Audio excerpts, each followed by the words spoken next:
I do understand the reality of being painfully broke. You were also in debt. It was £1,846. And it really troubled you. I had learned it from somebody. You self-taught yourself in 2.5 months, doing 100-hour work weeks to the point where your hands started to cramp. I did all of that in lockdown, by the way. I was playing Warzone.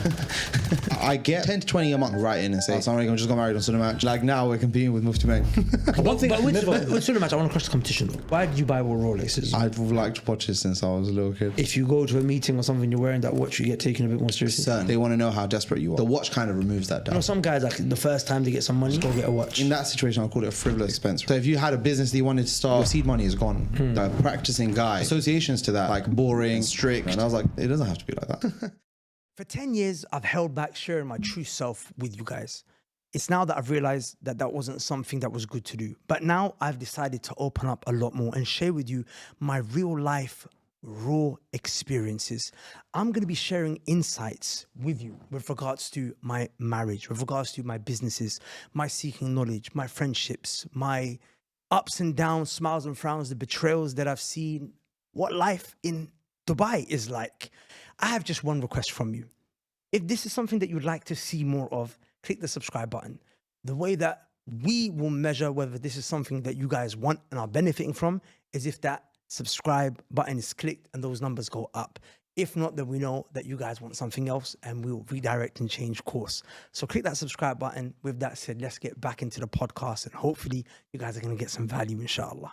Alhamdulillah wassalatu wassalamu ala rasulillah amma ba'd. Assalamu alaikum wa rahmatullahi wa barakatuh. People, welcome back to another episode of The Righteous and Rich, or Righteous and Rich.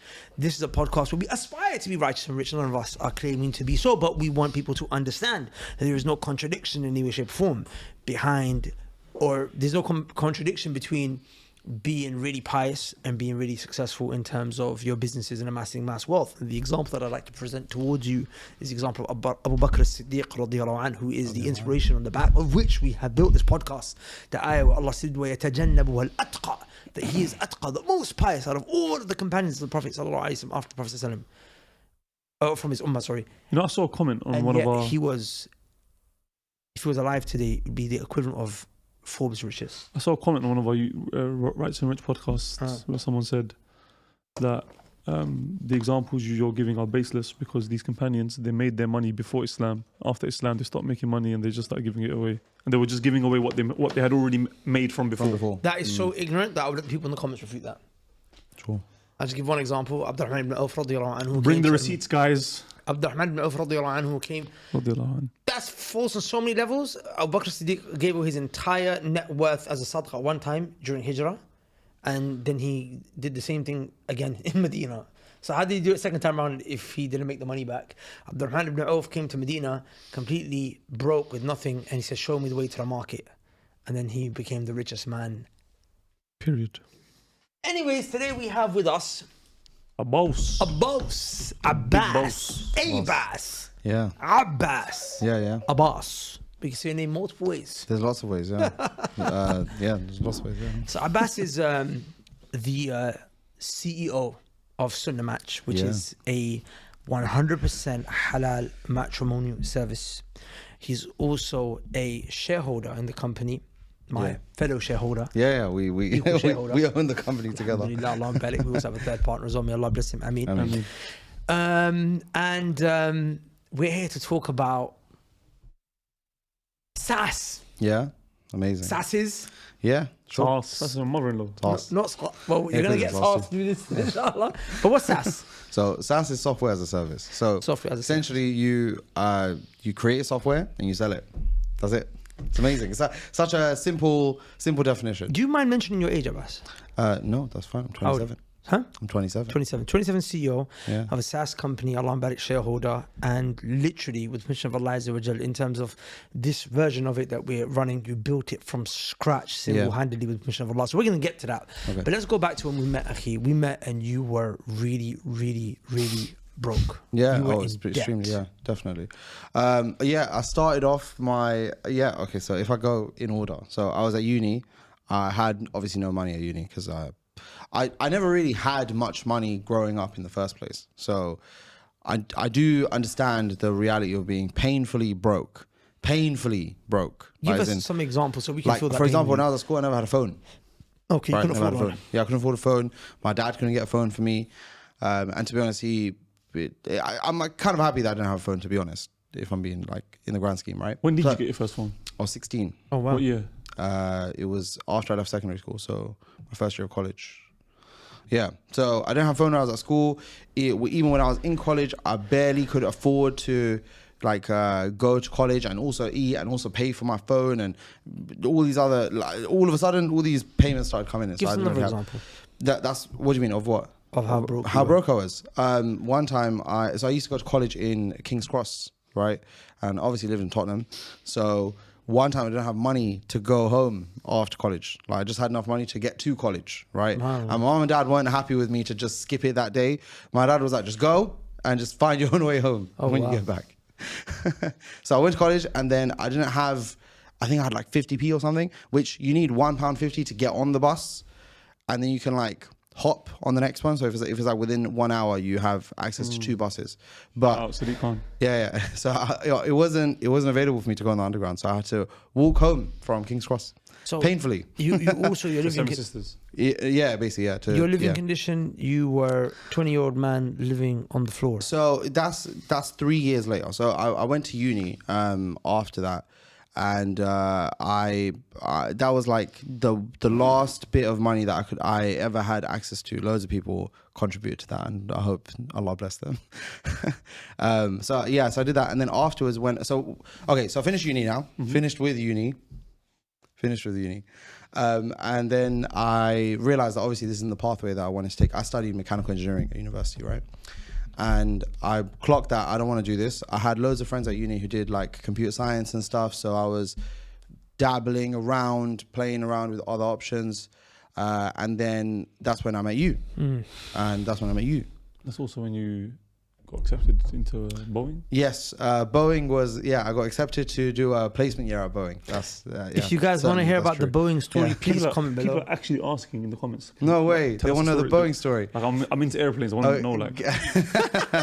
No, give it some time. Maybe It's scandalous to keep it real with you. yeah, maybe in a few years. Anyway, so Keep point asking is, point is, I got accepted to a placement year at Boeing, and I decided that I didn't really want to do this. Right, I actually had a friend.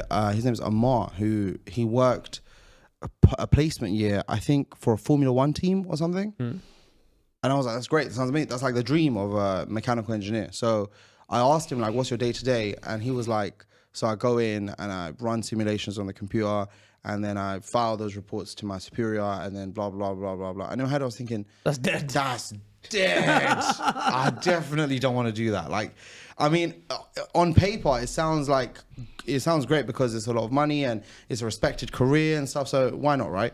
But then I was like, I can't commit to this. There's one particular quality that I have that I can't be bored for long enough, right? Boredom will kill me faster than pretty much anything else. So when Ammar presented that to me, I was like, okay, I have to find a way out of this. This one I have to switch.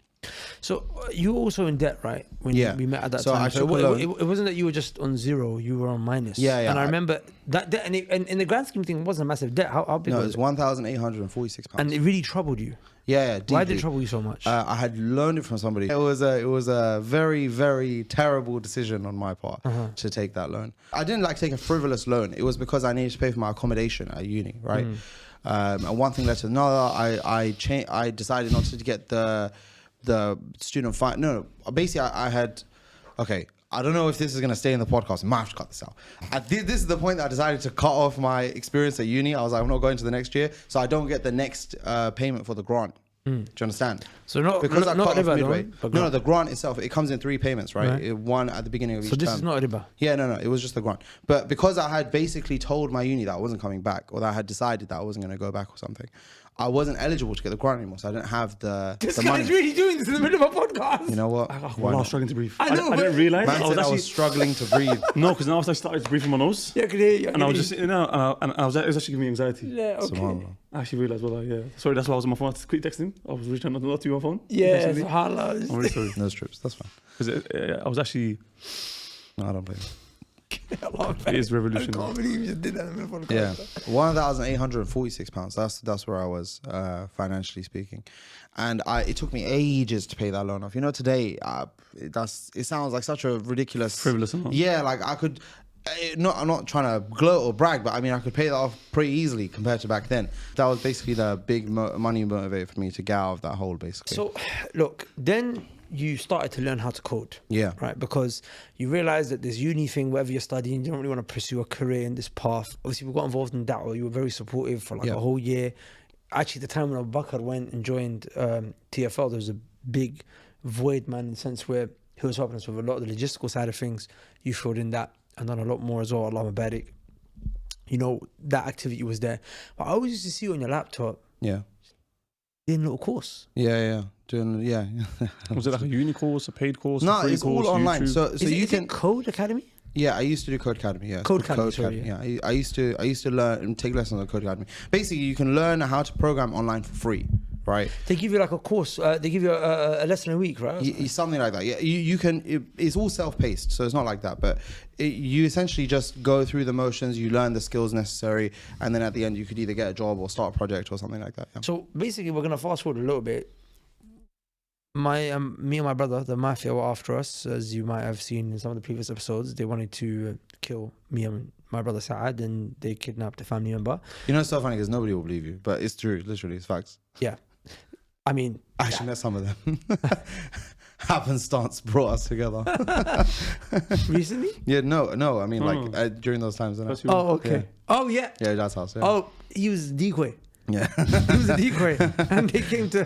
Yeah, exactly. But anyway, what happened was that we came to Dubai, trying to come so we could be safe. Yeah. And I had to come up with a business idea, sort out a couple of things.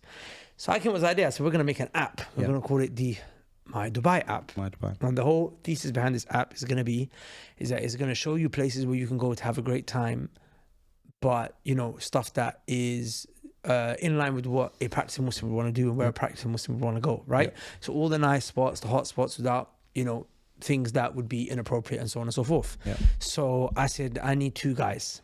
I need Sammy, who is my graphic designer, just creative director.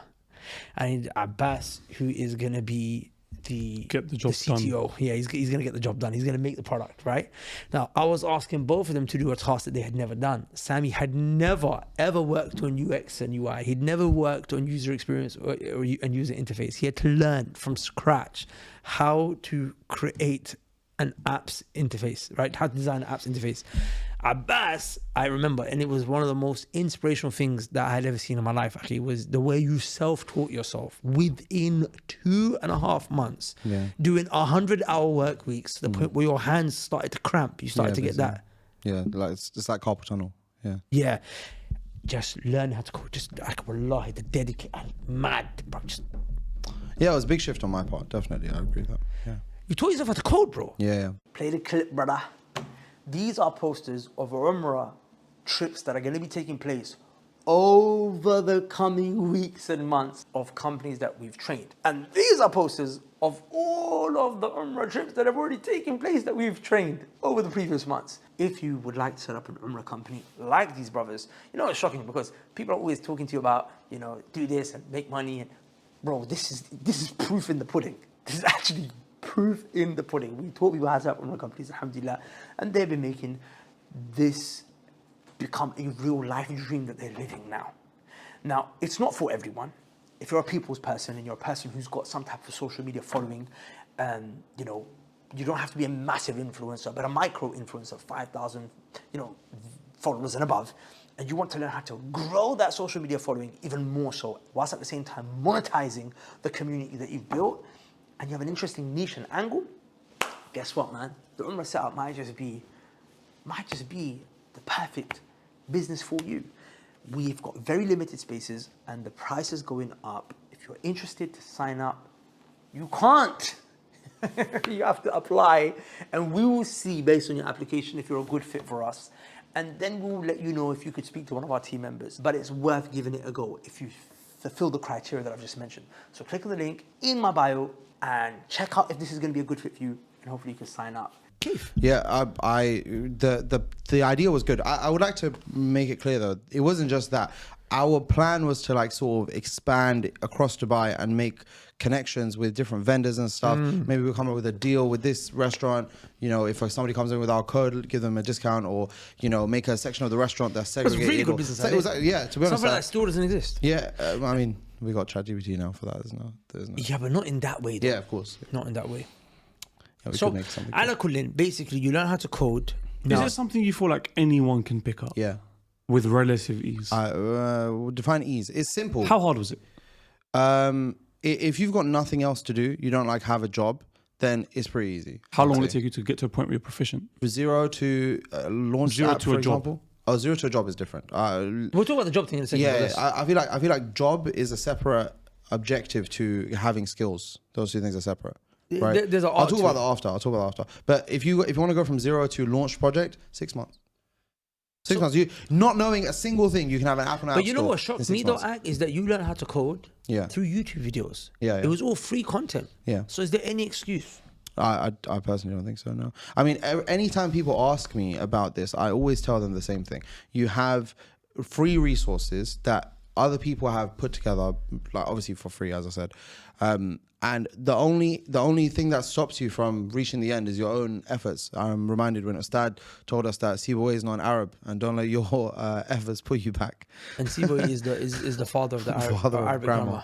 He's the father of Arabic grammar, and he happened to be a Persian. Why did you specifically choose coding and not marketing or sales or any of these other? Honestly, I wanted to make something like Facebook or YouTube or something like that. Why? Just, I don't know. It was like, it's something that I don't have to have money to start with. Do you get it? Marketing back then, I don't think that I could find anything about marketing that wasn't related to advertising. I did look into that, but ads, obviously you have to have money to start. You have to, even putting ad creative aside, just ad spend itself. I didn't even have that. Yeah, so £5 a day. What is that, bro? I didn't have What's that. really deep about that is that there's something called the leverage triangle, right? Yeah. You know, if someone says to you, do I need money to make money? Yeah. Well, the answer to that question is yes and no. What you need rather than money, what's a more precise way to put it is that you need leverage Is it to make triangle money. or square? It's a pyramid. It's a pyramid. It's 4 things, right? There's a reason, right? But the reason it's a pyramid is because top 2 things are like small. Okay. So put that to aside. The forget the shape, guys. I don't want to confuse you. But when we say leverage, because a lot of people don't really understand what that term is. You know, a lever is something that allows you to move big and heavy objects with ease. So, for example, if I have a glass bottle, you know those glass Coke bottles that have the cap. Yeah. Try open it with your bare hands. It's really hard. In fact, you might rip your skin and flesh trying to open it, right? But when you get a bottle opener, it's just a flick of the wrist and then it just pops open. That bottle opener is a lever. Okay, try to move a car that's stationary. You'll struggle. But the moment you put your foot onto the pedal, the entire car moves with ease. That pedal is a lever. So a lever is something that allows you to move big, heavy objects with ease. So in business, a lever, you know, money is a lever. If I bring, you know, 10 million pounds and I give it to someone to invest, and I invest in someone's company where they can, you know, use that money for ad spend, where they can use that money to hire the best elite coders and programmers and devs and whatever have you, then that money will help me move this business towards £100 million evaluation much faster than if I was to bootstrap it, if I was to do it on the back of my own, you know, just work and effort. So money is definitely a lever. Another lever is labor, right? How long will it take me to build this house? But if I've got like 50 guys working for me, I can. But then they might need money, they need management, perhaps they're volunteers, but you still need to find them. They need to have the skills, they need the training. So these are all forms of leverage, but they come with baggage, right? Then there's content creation and coding. Now, content, again, I can make a video that gets 1 million views because it goes viral, and then I can get 100 sales on the back of that, 1,000 sales on the back of that. Again, that's a lever, right? One video helps me go for another type of lever, which we've spoken about this leverage pyramid many times. the main two that we did was the first ever 6 Figure Muslim Right. podcast and the first And we ever never put it Right to out? Rich. Neither of them got Okay, released. but we teach the brothers in the Umrah setup. We teach it from there. But the one that we never really got to discuss is code. You can code a piece of software, Yeah. which you code once, and 1 million people could download it. Yes, that's another reason why I wanted to go. Right. for So it, yeah. if I understood correctly, that's what you're saying. You're saying I want to code something. I want to create an app, and of course, it's not as simple as make the app and 1 million people download. There's a lot of iterations that you have to make. There's a whole process. You're developing the But product. the point is that 1 million people can. they can. Yeah, your fulfillment is basically And it doesn't require Yeah. money. It doesn't require labor. It doesn't require marketing. Even though, again, we juvenile say it doesn't require any marketing, but technically, if the product is so good, just based on referrals, which happens to a lot, like Facebook worked on the back of that, right? Yeah. It can blow. So you chose that. You kind of were looking at this from first principles, then, isn't it? You were saying, okay, look, I'm a guy who has to understand my situations. I don't have money. I don't have much leverage. Okay, what is the one thing that I can dive into? Well, coding is a skill that I can learn. On the back of that, I can create something which, once I've made it, I just have to maintain it, and people are just going to be standing up left, right, center. Yeah, and exactly, that's literally exactly it. And also, the marginal cost for a new customer is basically zero. Yeah. Right. Once you have like something launched, the cost to fulfill for one customer and the cost to fulfill for like 10,000 customers is basically the same. The same. Yeah. Whereas for us, That's for really example, helpful. the Umrah setup, every time we've got 30 people, they have to fulfill for. You have to Yeah, you're iterate right. again. It is a bit long, but with an app, it is what it is. So look, me personally, akhi, I've been looking into this concept of tech startups, and inshallah ta'ala, actually want to have this conversation with you as your fellow shareholder. Hopefully, you'll give me the privilege and the honor soon. But we're actually in the process of starting up a tech startup. Okay. Which I'm not going to mention on camera just yet. But I've really been absorbed by this, man, because what I mean, it really is like, if you've got brand equity, you already have brand presence that exists, and then you can bring like some type of a tech kind of service, a SaaS, software as a service. Bro, this is something mad, man. It really is. And something that I would like to talk about more in the future, inshallah ta'ala, but I really would encourage people towards, this path. And by the way, look, I'm not a tech guy myself, and you know I'm so jahil when it comes to tech, but you just have to understand how tech works from a business perspective. And you may not be a coder, but you could be someone that's involved in marketing, in finance, in management for a tech business. So I really would encourage a couple books, Lean Startup, and there's another book called Traction. Lean Startup is all about creating the product, and Traction is all about marketing for a tech startup. You can apply it to any startup, but it's primarily for tech. The guy who wrote DuckDuckGo, you had DuckDuckGo? He wrote that? The one who made DuckDuckGo, he wrote the book Traction. Really? So what he argues is that 50% of your efforts... I can believe him, because that's the only one that the only other search engine that I know other than Google is DuckDuckGo. Which is, right, Go. Sorry, I keep saying Go. So what he argues is 50% of your efforts should be product, and 50% of your efforts should be marketing. So Traction. So Traction, 50% is here. Lean Startup, which he also quotes, is the other. So these two books, get them, inshallah ta'ala. Hopefully Abbas can give you a consultation. How much do you charge for your consultations? A lot. £5 an hour? Something like that. Okay, yeah. Cool. So you can £5 an hour. How can they contact you? I got me on Instagram, Abbas Wavy. Abbas Wavy. Yeah. Okay, cool. So look, now obviously the thing in Dubai, it flopped, right? It flopped because, again, what people don't understand is that usually for most startups, they require funding. Yes, right? runway. They require funding. And what you have to do is this app has to take off enough before the money runs out. You run out of money, exactly, yeah. We ran out of money. Yeah. That's basically what happened. We ran out of runway, and we had to basically just cancel the project. You had to cancel the project. You went back, Simon went back, I went back. It got techie. Nutella, knives, bread. Oh yeah. Wow, remember, damn, man. We were talking about the previous one. We had one Nutella jar, and the three of us around one Nutella jar, dipping our own butter knife. We even forgot about the germs. We just put it out. That's it. Double dip. Yeah. But anyway, what happened? Those sounds are tough. Did you tell the bread and water story already? I alluded to it, but you can mention. We got to a level where there was no money. We had no money. We were I can't remember what our daily budget was, but it was fairly low. But we ran out of money completely. I had nothing. Sammy had Actually, wait. I think Sammy had pretty much nothing. Neither did Saad. It was £30 between me, you, Sammy, Saad's wife, and his daughter. Yeah, it's good. Six of us. 6 people. Yeah. Right, and that was after accommodation. And the combination, I swear there were some days where you guys like had it on tick. Like, Yeah, we did. Yes, we did. Many times. Many times, actually. Tomorrow, like, we'll come and we're going to pay you. Bro, loads of times we had like that. They would call the phone and we'd be like, we're coming, don't worry. Not when. We didn't tell them when we're coming. Don't worry, we'll sort it out, okay? Yeah. But it actually got to a point where Abbas many times had to chief up the manager and just let him know, bruv, the money's coming, relax. Anyways, look, are you right? You need to change the strip again? No. Okay, cool. So, look, You know, I put it too low, but it's fine. Okay. I confirm it. Can't change it now, yeah. So look, then fast forward a couple. I have this business that I set up with one of our partners called Abbas. Yep. At the time, it was a very analog business, right? Yep. It was people would sign up, they would pay, and we would do the matchmaking, and then it became a little Telegram group. But it wasn't something that was sustainable, right? There was like you said, you know how you make an app and the fulfillment is the same for one person as for 1,000. No, this was like every person we had to kind of do things. I remember I made a presentation about it. You guys would matching people up by hand through Google Sheets. Yeah. And I was like, this can't run. This one has to. It was a nightmare. It was a nightmare. Yeah. And the thing is, the other brother, may Allah bless him, because Allah, he really helped start this off at the beginning. He did most of it. I really didn't do much, to be honest. But he obviously got busy, got married, had another job, Allah barik. So then the project died. It became dormant, right? So he wanted to bring it back to life. And I spoke to you and I said, look, bro, can you make an app out of this? And he said, look, I can. Yeah. But it's going to take me time. Yeah. So I said, okay, cool. We spoke. We decided to give you some shares. And the idea was you were going to stay running that analog system while the other things being built. App was being made. Yeah. So you made the app, Allah Mabarak. Yeah, I did all of that in lockdown, by the way. I remember.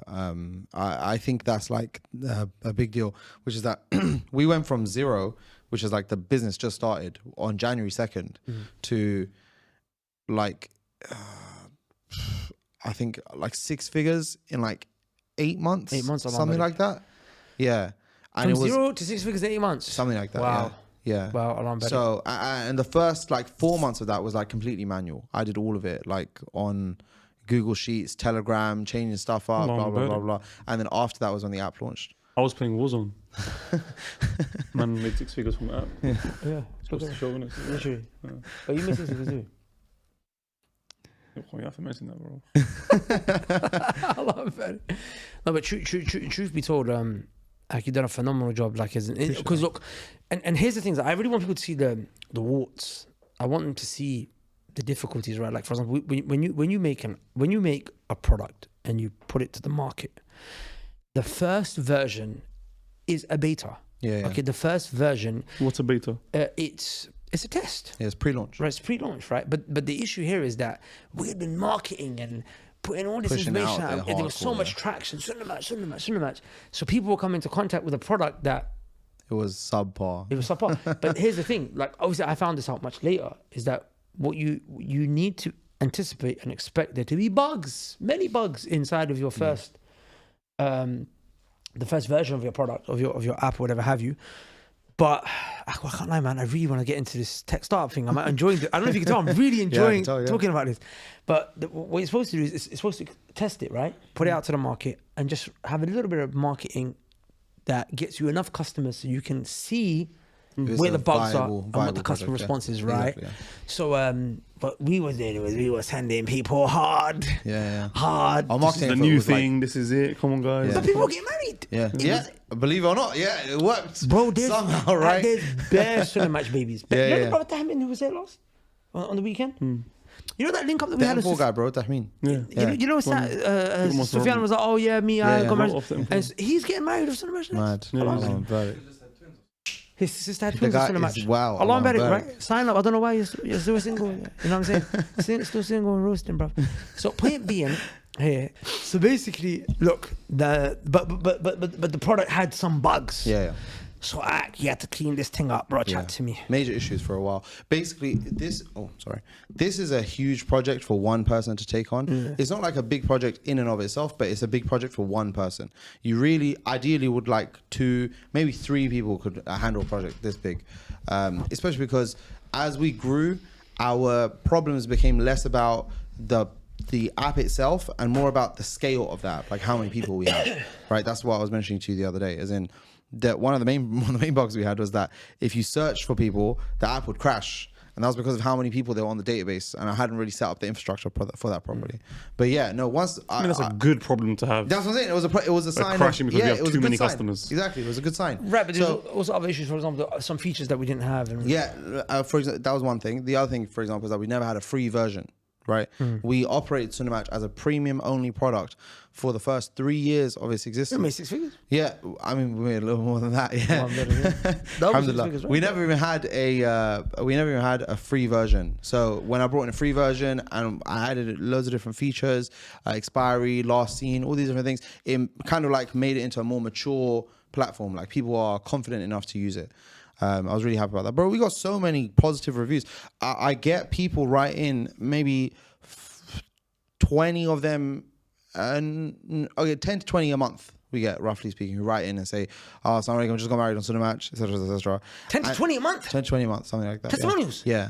But they're not video, the ones that I always get Khadija to chase them. Or Khadija's the one who, if you've had a problem on Sunnah Match, the person you've spoken to is probably Khadija. I ask her to chase them up and say, would you be interested in making a video for us, please? What do they say? They always either don't reply or they say, nah, I'm not comfortable with that. But so thanks for the opportunity.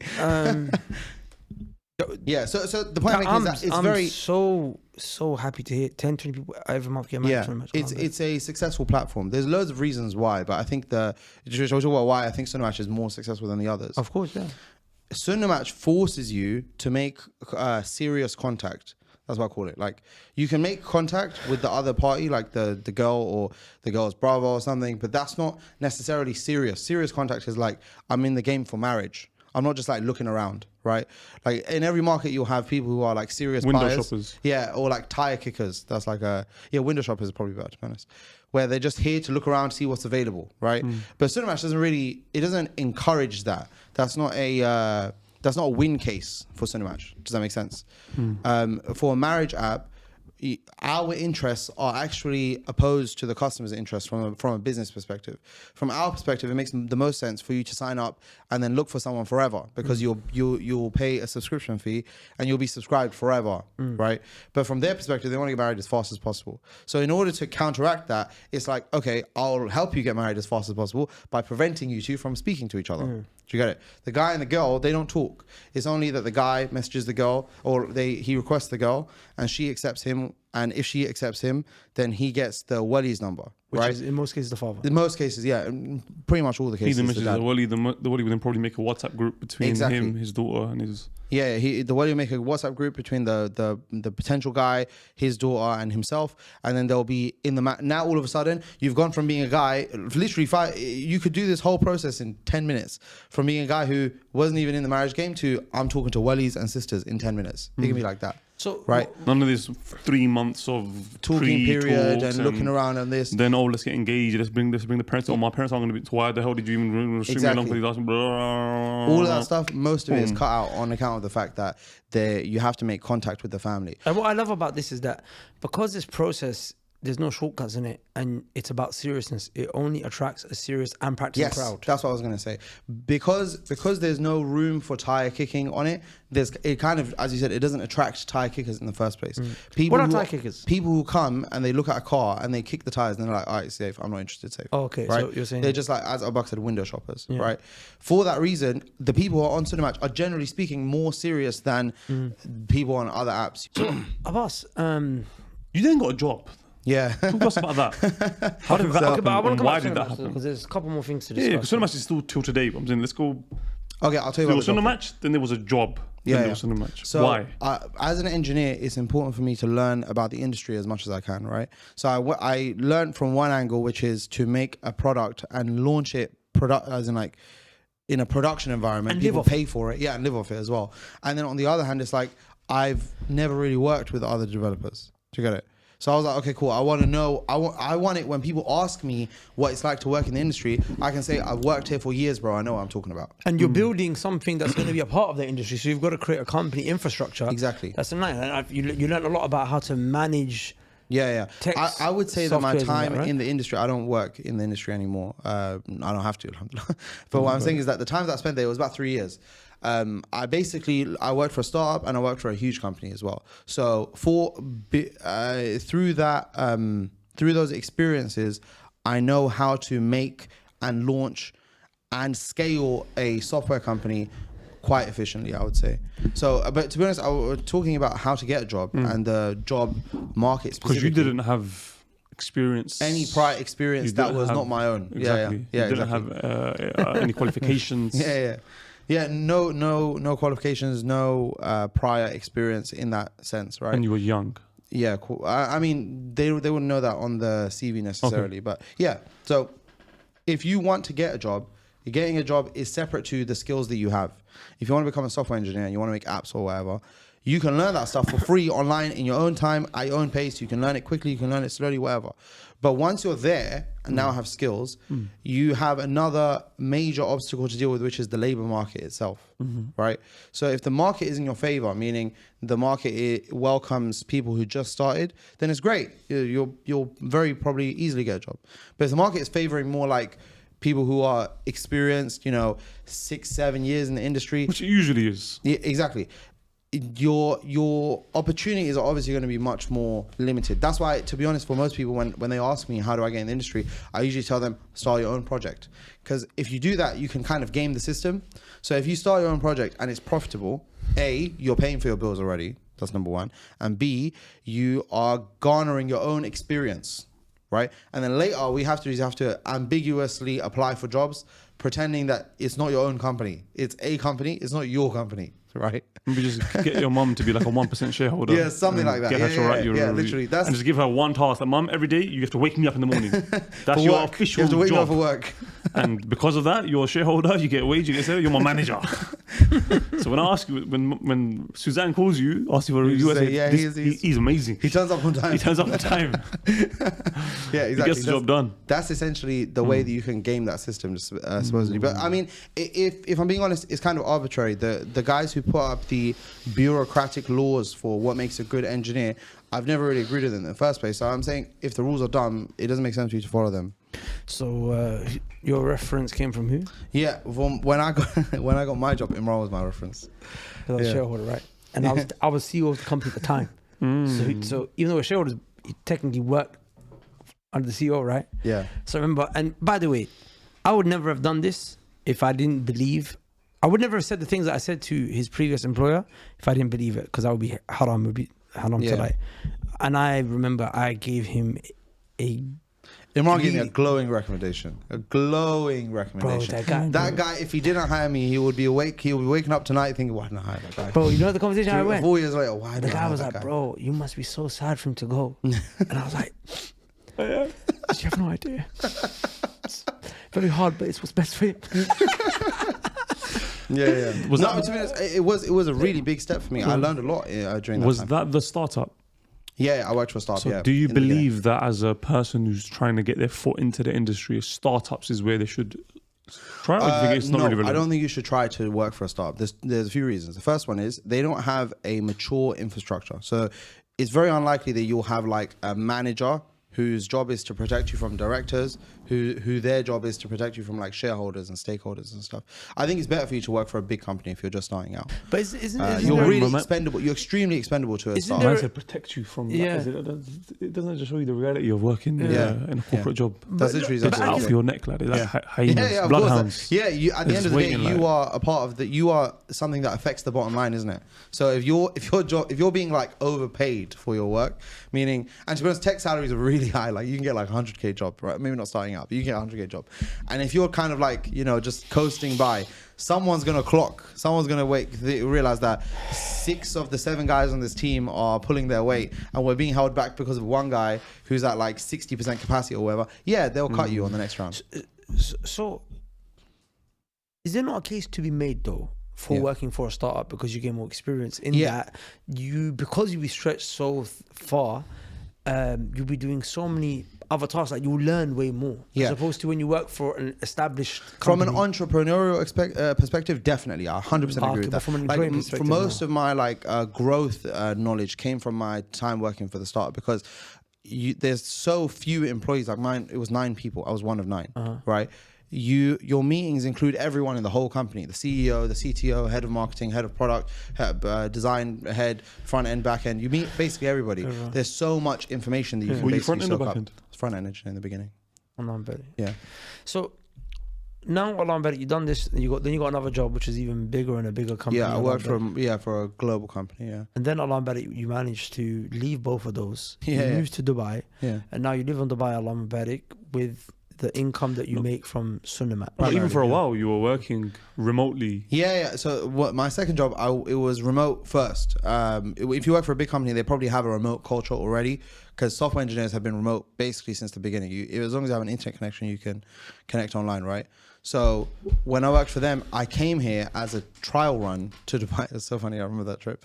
I was still working on the trip. We must have come here. Bro, you flipping bought a table from IKEA. You set it up in the hotel living room. Yeah, literally. And man bought a monitor in a suitcase. I brought my monitor with me, and I bought an full-on IKEA workstation table. in the living room of the hotel. Yeah, literally. So some guys, like the first time they get some money, just go get a watch. No. What do you say to those brothers? I think, and they just have a vain thing of, I just want to roll you on my watch, my wrist. I mean, okay, so as you mentioned in the beginning, money is a form of leverage, right? If you spend it on in that situation, I'll call it a frivolous expense, right? You spend 10K, 15K on a watch. Now you can't spend it on anything else. The money is, at least for now, it's stuck in the watch, right? So if you had a business that you wanted to start or a project that you wanted to test out, your seed money is gone. That's a silly idea. You should. No, but you could keep with that relative ease sell the watch. Sell the watch and get it back. Bro, honestly, actually, it's so easy. It depends how easy. To some degree, kind of disagree with you. I believe if a person has a passion or a love for something, and you get a bit of money, I don't believe there's necessarily a harm in spending the money on that, because it can be a motivator for you. Like me, for example, I love cars, right? I didn't actually spend a lot of money on my own personal cars to drive around on a day-to-day basis. But when we used to come to Dubai for work or for holidays or whatever else it might be, I would have no issue spending £800, £1,000 to drive a particular car for a particular day. Yeah, but that also just got because you in trouble though. With what? Like all your money being depleted very quickly. No, I mean, yeah, absolutely. How? You have to make it back now, innit? So you made massive amounts of money and now you've lost them. No, I spent it and enjoying myself. Like, look, it depends on what you spend. For me, cars, wallahi, it's not only enjoyment. It's therapy. Like it's therapy. It's a break. It's freedom. Just like freedom. It's just a release. And for me, that was more valuable and more important. Like I would be happy wearing the same thobe for a year, the same clothes, same. Like I didn't really care about designer brands too tough. I wasn't really into any of that stuff. Like you're probably well aware, because you used to get on to me about that kind of stuff. But for me, bro, if we're going to Dubai, bro, like, I'm renting a Lamborghini. I'm renting a Ferrari. This may be half of my wage monthly. Bro, I'm going to do it. Because at the end of the day, this will give me something that money can't buy. But don't you think that's also indulging in instant gratification? I'm not saying don't have that Lamborghini, but I'm saying, like, okay, well, I can't speak for anyone else, but myself. I also had pleasures that I wanted to indulge in. For example, going to nice hotels, okay? Upgrading to suites, going to nice restaurants. These are some of the things that I really enjoy. Not only that, buying designer shoes. You have your indulgence, I have my indulgence. I'm not here to judge you. I'm here to judge myself, which is that I realized that me indulging in that prevented me from being able to amass wealth that would help me in future. Also, it made my cash flow extremely volatile, and I found myself many a time. But do you regret it? Big time. Okay, Big time. Look, I don't want to use the word regret because, and I feel like maybe this is why you don't regret, is because that experience that you went through, that you indulged in, probably helped to keep your passion for cars alive, which probably led you to now having a partnership with a supercar rental company, right? But likewise, me, all of that stuff that I went showed me so much about life and experiences that I gained, blah, blah, blah. So I wouldn't say regret, but I definitely felt like it wasn't the better decision. But there are other decisions. Like now I'm a lot more smart with my money. Does that make sense? I'm a lot more smart with it. So point being is that, look, we can differ potato, whatever have you. As long as you're fulfilling the rights for your family members, whatnot, so on and so forth. That's the main thing. Otherwise, it could be israf. There's obviously israf is a whole discussion on its own. I don't want to go into it. I can see you itching. Point I mean is that I personally believe that what I wish I could tell to my younger self as an early entrepreneur is, Imran, don't worry about the short-term gratification, because there's a lot more to enjoy later on down the line at a much, in greater volume and scale, if you're just patient. Now, that's just my personal thoughts on it. But anyway, you got these 2 watches, you got these Rolexes. Yep. I just like to take the time out to mention that Abbas got me this watch, Allah Barik. And you also got it because we were sitting with a brother who's part of a venture capitalist firm, and he manages some companies, Allah Barik. The companies that are under this fund are about 120 million. That's how much they put into it. And he was wearing a watch, and Abbas was like, you know what? I realised, man, this watch thing's serious. Like, businessmen have a watch. I actually messaged him for advice. Oh, really? Yeah, I messaged him. I wanted to ask him. I was going to get it, saw it online, but they were like reselling it at a more expensive price. But he was like, no, just go to the thing. So I actually went there. So he brought me his watch, and I have to say, well, I truly cherish this. And honestly, when he gave it to me, it was, I swear by Allah, all want for Rolex just left my heart. And I was like, this, I'm not saying I won't get a Rolex one day, by the way. I don't want to currently, but this to me, like, there will never be a watch that'd be more valuable than this. Yeah. So I just want to say exactly. And as I'm saying that, I'm actually so honored right now that I'm actually sitting between my 2 shareholders. You know what's crazy? We're all wearing the same watch. Yeah. Just different. Variations. He's wearing his version. Oh, you got the same thing? Yeah. But he's got the other. I bet we do a Power Rangers thing. Go, just do it. Take a picture of these. This is a moment, right? Because one day by these Rolex. Let him take the... I have to say, man, that was a beautiful gesture. And to me, this is just a symbol of, it's not Rolex, but like this means something. Yeah. And we digress. Back to the match. You know that feeling right there? That's why watch people like watches. That thing that you just mentioned. What do you mean? It's a sentimental value. Do you understand? Okay. Like after a while, you wear the watch enough times, it's not fun for me anymore. And you may wear it down to the shops where there's no like tangible value, but it's like, I remember the time and the place and the circumstance and the people who are there and stuff like that. It combines the memories together. The watch lives longer, isn't it? Yeah, I can't lie, man. Sometimes I actually I want to leave it at home because I'm like, there's no need to wear it today. And then I just look at it on my desk and I'm like, I might need to check the time. I've got my phone for that.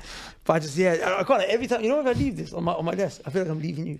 It sounds mad. Man said, I feel guilty. Well, I feel guilty when I'm leaving it. I'm saying, I can't leave my bucket behind. Yeah. You left in the hotel room. Huh? I did. You did. Oh, bro, that's because we were climbing the mountain. I was protecting it. I don't take it to the gym because I took it to the gym one time. You have to put the straps on you know the, what they call the hand wraps? The wraps, and bro, look, you see that crease? Because of that, I'm protecting the watch. Anyway, Sunnah Match, back to it now. Yeah. So what's the plan now? Because there's a couple competition now. Pardon the interruption, but in case you ever wanted to move to Dubai, I've got something very special for you. As you may be aware, myself and Abu Bakr moved to Dubai and Sharjah last year. It was one of the best decisions that we ever made for our deen, our families, and our businesses. Living here is amazing. You've got a masjid in almost every single street, unparalleled safety and security. You've got lessons from mashayikh and different teachers and students of knowledge in English and Arabic, and no income tax. Now, how do you move here? That's a question that you might be asking. Well, it can be tough if you don't know your way around things. Sometimes the companies that help you get visas here, they got hidden fees, long waits, big problems, resulting in visa rejections, a lot of wasted money and time. This is where Ansar Consultants comes into play. They helped us set up everything. No hidden fees, no long waits. They kept it simple and honest. I got my visa in less than a month. And these guys have a 100% track record helping brothers get their visa so far. 100% track record, that's insane. Allahumma barik. Now, if you're thinking of moving to the UAE, I recommend Ansar Consultants. They can even help you invest in properties here with a 100% Sharia compliant contract. So if you want a smooth move like we did, click the link below and check out Ansar Consultants. Now, back to the podcast. Yeah, there's always been competition. It's so interesting how this is a space that Abdussamad, you and me created, and it's being slowly filled by people who want a piece of the pie. That's everything. It's so weird how, you know what happened? Abu Bakr, I think you sent it to our group chat. It was one of them, right? There's like 10 of them now, so one of them. and they had the same concept, request, accept, this many requests per month. And it's so funny, they don't even know the origin of that. Like the reason why... They literally copied our model. Yeah, they copied the model perfectly. Not that they copied us in setting up a marriage app, but they copied just our the pricing model. tokenomics of it, literally how the system even works itself, that was copied.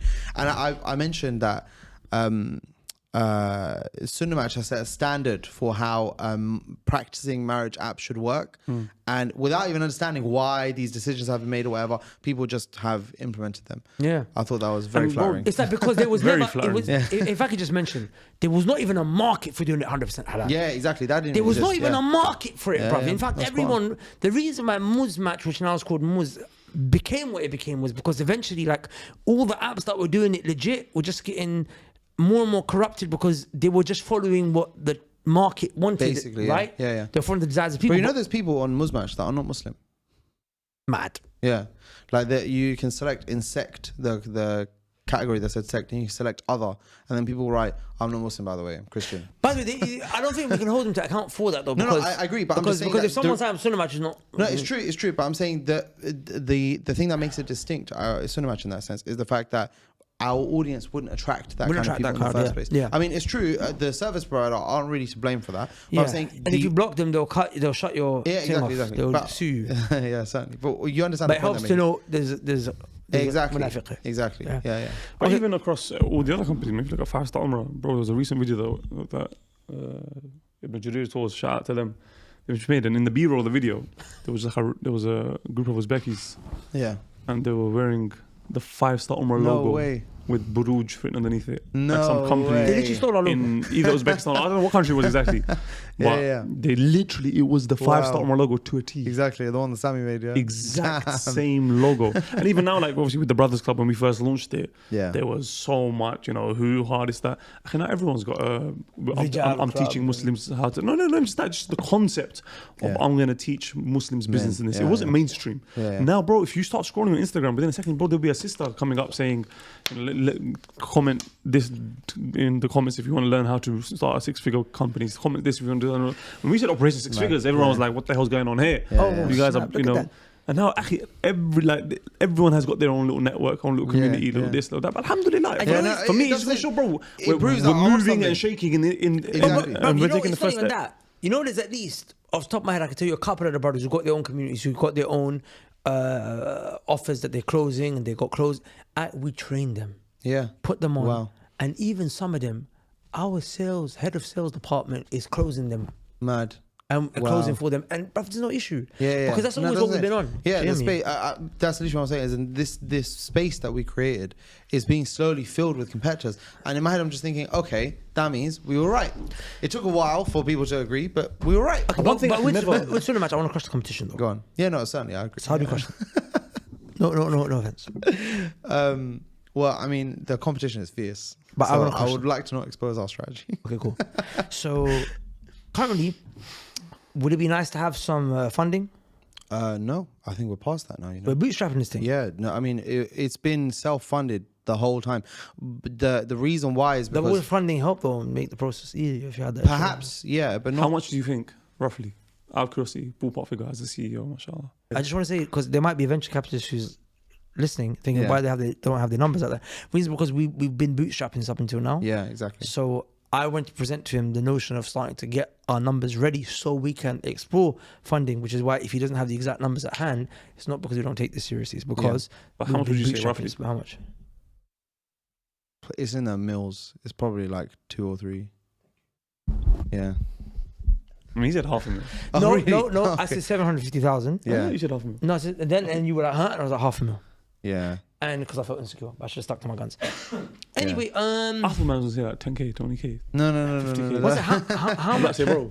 What's it? How much is the? Just you don't have to mention the exact number. Go on. But just say yes or no. Are we making multiple 6 figures a year? Yes. And what is our EBITDA? Yeah. What's our EBITDA? Today. No, just on average, like.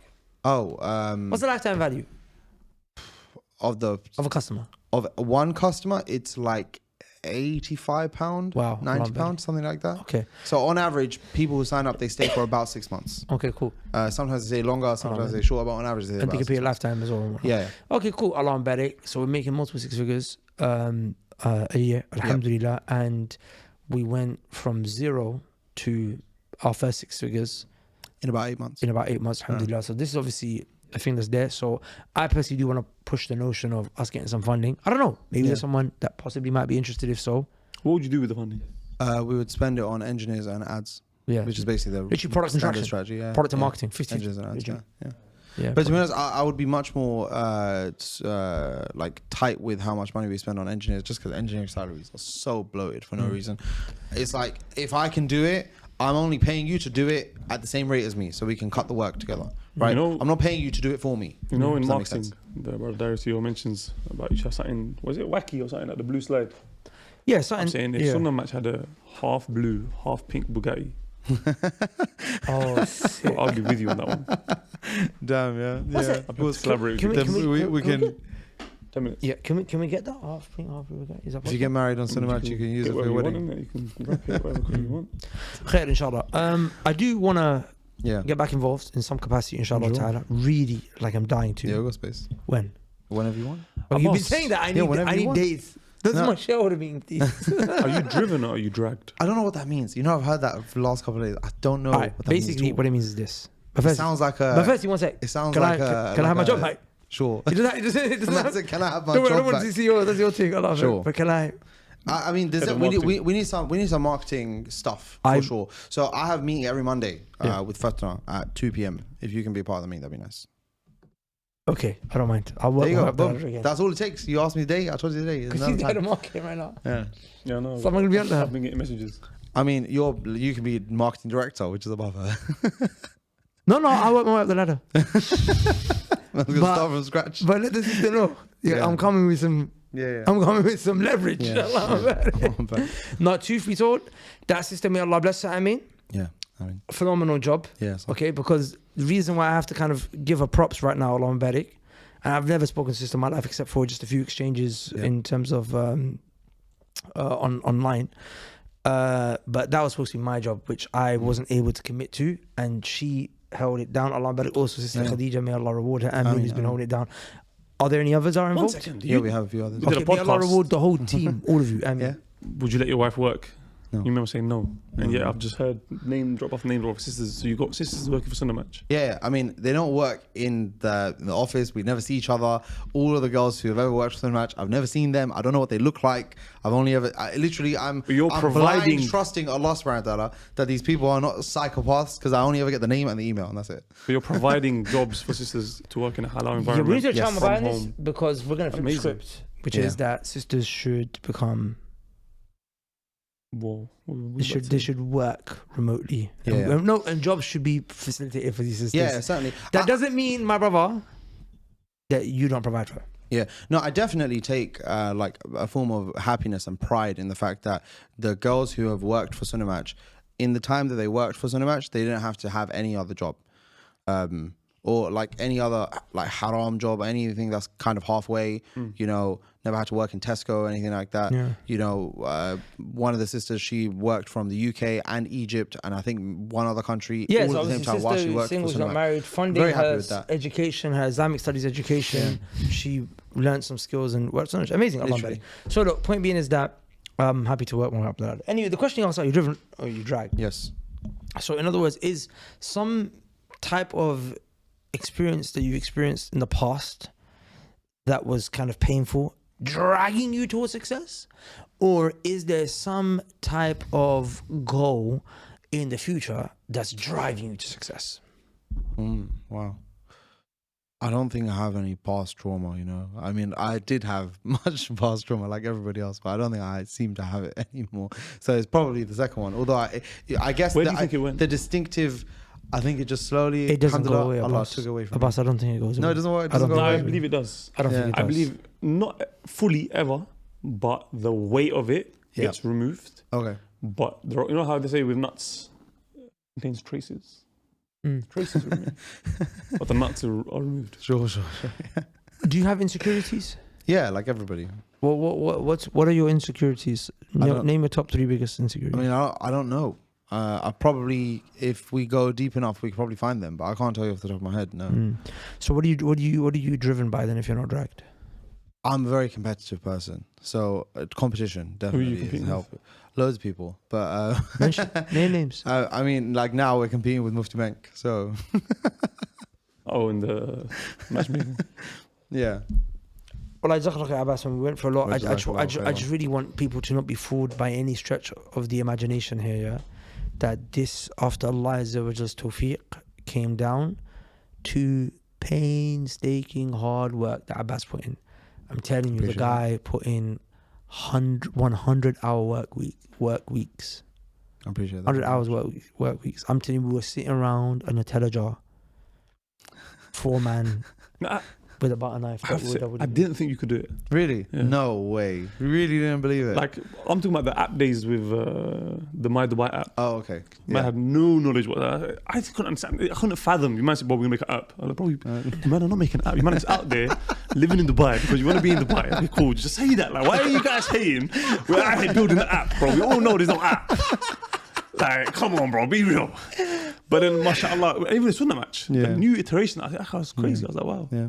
And I never understood that whole thing. Why are you checking out the new iterations? You're a married man, brother.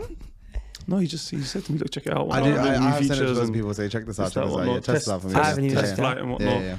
And I love it. I can't lie, bro. It's a real app, bro. I love it. It's actually an app that functions. Yeah. And like the old one was kind of like a bit dead. It was the MVP and a minimum viable product. Yeah. This one, it's like, bro, it's much better. Yeah. Bro, you would pay for that. Yeah. Like it's actually, and this is all you. After Allah, after Allah, of course. No, I know what you mean. As in, like, just there was no one else working with you. Yeah, now I think you got a couple dons. Yeah, we got a couple from the Brothers Club that are collaborating and whatnot. Yeah. Well, Abbas, it's been a pleasure. I'm telling you, the pleasure was all mine. I have to say this has been the most enjoyable Right to Rich episode. Really? Most enjoyable, the one that I enjoyed the most. Yeah, Allah barik. Guys, man, fear Allah, pray your salah, deen first, seek knowledge. This is coming in Ramadan, right? No. Before Ramadan. We didn't even talk about your religious motivations. Do you want to quickly just mention them quickly? If people get married and they stay away from haram, I hope to get a reward in that. Okay, so that's in terms of particular product, but in terms of what are your religious motivations to acquire wealth? Oh, I just want practicing people to be the role model for that. I think I mentioned this to you actually ages ago. Like before I ever appeared on Sunnah Match, I told you that the blueprint for a practicing guy, there are associations to that, like boring and strict and a bit dead and buzzkill, etc., etc. And I was like, it doesn't have to be like that. You know one other thing about you? Practicing guys are cool, bro. Look at my friends. You know one other thing about you? And you're kind of an enigma when it comes to this. And I'm on to you. What does that enigma mean? Like, really interesting, like confusing, interesting, right? Okay. Like, yeah, you're right. It's something that's like you can't put your finger on it. Okay. Something like, I know you have a relationship with the Quran. I know and I know you're memorizing it. And I just think it's a beautiful thing. It's a common theme. But pretty much almost everyone that comes on this podcast is doing all of these things at the same time. Yeah, because you can't hide it. Because I've seen enough reason to believe. Yeah, and you know what it is? I know you're waiting to that day to just come out. Oh, I've memorized the Quran, because that's how this man does. He operates in silence for a whole year. You know, the product was bad. And people were messaging me saying, bruv, I think it's crashing. I was on man's case, bruv. And the guy would just give me the most stoic, even though I don't mean stoicism in terms of like its philosophical implications. Yeah. Well, stoicism is a term that used to mean like serious, like type of situation, nonchalant type of, don't worry, I've got it. And I was on to him for months. And then a year later, bang. Here you go. Here you go. There's the pizza you ordered. Yeah, literally. Yeah.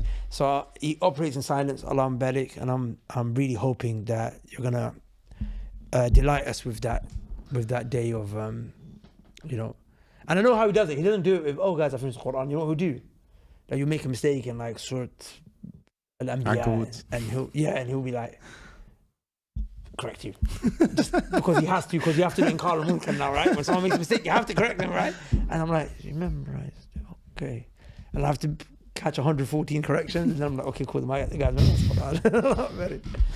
Barakallah fiqh, Abbas. Jazakallah khair. Any last words? No, I hope this isn't the last time we sit like this. I like this discussion. Yeah. This is a good one. It was very nice. Yeah. Guys, get it cracking. If you want to see more conversations about SaaS startups, tech startups, if you want us to show you more about Sunnah Match developments and this new tech startup that we're looking to start up. When you start Sunnah Match podcast? We had one before. Relationship goals. I may start another one like it, but the time needs to be right for that. Do one with like the success stories. You know what? No one ever wants to do that. I've asked loads of people for that. Find a few people, set Don't worry, I got precedent, better. everyone else will follow. Yeah, literally, you just have to find a way tooth and nail to get the first couple, then it's social proof. Trust me, it's been like that with every single situation that we've done. You know, it's so funny. There was a girl who interviewed another girl on their own podcast, completely separate. I actually found it like by chance, just completely separate. And she was talking about how she found her husband on Sunnah Match. Completely unrelated to me and Sunnah Match. They didn't even at us. I actually found it because Someone sent it. Yeah, it was sent in, and it was like in the title or something. And I listened to the whole thing. It was just 45 minutes of her talking about how she found her husband on Sunnah Match and it's better than the other apps and etc. etc. And we asked her for permission if we could use the podcast, and she was like, "Yeah, we're gonna have to pay us." And I was like, "Nah, brother, save." So I just kind of like clipped it, and we're gonna release it, inshallah. Oh wow, but not her face, right? No, it's audio only podcast. Audio. They don't have Okay, video in the very first place. Yeah, Beautiful. yeah, Tag me in it. yeah. Well, definitely. Back. Yeah. We're back. I'm back. Yeah. Guys, with that said, سبحانك اللهم وبحمدك أشهد أن لا إله إلا أنت أستغفرك وأتوب إليك. السلام عليكم ورحمة الله وبركاته.